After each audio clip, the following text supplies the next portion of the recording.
আজকের ম্যাচের কথা আমরা বলবো, যেখানে সামনাসামনি হয়েছিল গুজরাট টাইটান্স এবং বিরাট কোহলির রয়্যাল চ্যালেঞ্জার্স বেঙ্গালুরু। আজকের ম্যাচে একটি দুর্দান্ত লড়াই আমরা দেখতে পেয়েছি, যেখানে সিরাজ তার যে টিম রয়্যাল চ্যালেঞ্জার্স বেঙ্গালুরু সেটাকে ছেড়ে এবছর যখন গুজরাটে যোগ দিয়েছে, তিনি তার যে প্রতিশোধ সেটা কি এই ম্যাচের মাধ্যমে নিয়ে নিল। আমরা যদি দেখি, গুজরাটের প্রথম দুইটি উইকেট একবারে পুরো বোল্ড করে নিয়েছে মোহাম্মদ সিরাজ। প্রথম ম্যাচটি মোহাম্মদ সিরাজ অতটা ভালো না করলে পারেও মুম্বাইয়ের বিরুদ্ধে রোহিত শর্মার বিরুদ্ধে কিন্তু ম্যাচটি দারুণ করেছিল। এবারে তার পুরনো সতীর্থ বিরাট কোহলিদের সাথেও ম্যাচটি দারুণভাবে তিনি খেলেছেন। তিনি তিনটি উইকেট পেয়েছেন। এছাড়াও গুজরাটের হয়ে সাই কিশোর তিনি 2টি উইকেট পেয়েছেন। আজকে বিরাট কোহলির ব্যাট থেকে সেরকম রান পাননি।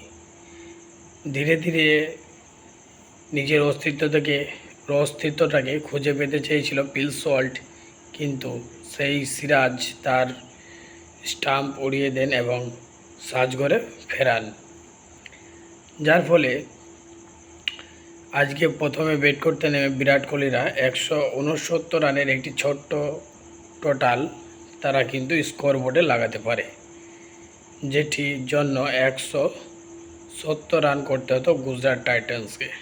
কিন্তু গুজরাটের টাইটান্সের হয়ে ওপেন করতে আসে সাই সুদর্শন এবং শুভমান গিল। আগের ম্যাচের মতোও এই ম্যাচেও শুরুটা ঠিক স্কোরটাকে বড় করতে পারছেন না শুভমান গিল। অন্যদিকে সাই সুদর্শন আজকে 49 রান করেন, মাত্র 1 রানের জন্য তার 50টা কিন্তু পূর্ণ হলো না। আর অন্যদিকে জস বাটলার তিনি মাঠে নামলেন, খেললেন এবং গুজরাটকে জিতিয়ে তারপরে কিন্তু তিনি মাঠ থেকে উঠলেন। তিনি 70 রানের ইনিংসের উপর ভর করেই এবং রাদারফোর্ডের 18 বলে 30 রানের একটি টর্নেডো ইনিংসের মাধ্যমেই গুজরাট খুব সহজেই 170 রানের দোরগোড়ায় পৌঁছে যায় এবং এই ম্যাচটিকে নিজেদের খাতায় করে নেয়। আলাদা করে আরেকটু সিরাজের কথা বলতে চাইব, যখন তিনি কিছুটা অফ ফর্মে ভুগছিলেন, ভালো বল করতে পারছিলেন না, হঠাৎ যখন আরসিবি ফ্যান্স জানতে পারে যে মোহাম্মদ সিরাজকে ছেড়ে দেওয়া হয়েছে, সবাই একটু দুঃখিত, সবাই একটু সহানুভূতি ছিল। অবশেষে সিরাজের একটি চড়া দামে তিনি গুজরাটে যোগ দেন। এরপর থেকেও প্রথম ম্যাচেও তার উপর যে সমালোচনা সেটি কিন্তু শুরু হয়েছিল, কিন্তু দ্বিতীয় ম্যাচে তিনি দেখিয়ে দিলেন তিনি বল করতে আসলে তার বল দেখে সবাই কেন তাকে মিয়া ম্যাজিক বলা হয়।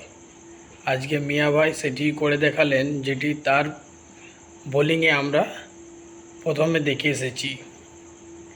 তো আজকের ম্যাচে ম্যান অফ দ্য ম্যাচ আমার মতে মোহাম্মদ সিরাজ। তিনি দুর্দান্ত বল করেছেন। প্রথমেই আরসিবি যে টপ অর্ডার সেটিকেই তিনি কিন্তু বিনাশ করে দিয়েছেন, যার ফলে খুব সহজেই একটি জয় কিন্তু গুজরাট টাইটান্স তুলে নিয়েছে।